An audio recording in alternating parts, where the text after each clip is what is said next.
Bogura media and cultural society অনেক যোগ্য মানুষের সমন্বয়ে গঠিত একটা সংগঠন। এই সংগঠন ইতিমধ্যে অনেক কাজ করেছে, আগামী দিনে আরও গুরুত্বপূর্ণ কাজ করবে, এটা আমাদের প্রত্যাশা।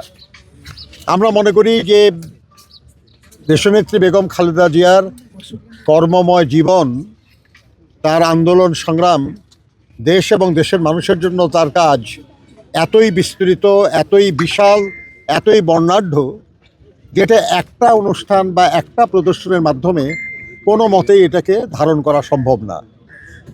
কাজেই ইচ্ছা করলে আমাদের এই সোসাইটি তারা তার আন্দোলন সংগ্রামের উপর, তার রাষ্ট্র পরিচালনার উপর, তার উন্নয়নমূলক কার্যক্রমের উপর এবং তার জীবনের আনন্দ বেদনার উপর তারা আলাদা আলাদা প্রদর্শনের আয়োজন করতে পারে, যেটা জনগণের কাছে খুবই গ্রহণযোগ্য হবে। কারণ এদেশের মানুষ তার সম্পর্কে জানতে চায়, বুঝতে চায়, শুনতে চায়, অনুধাবন করতে চায় এবং সেখান থেকে শিক্ষা নিতে চায়।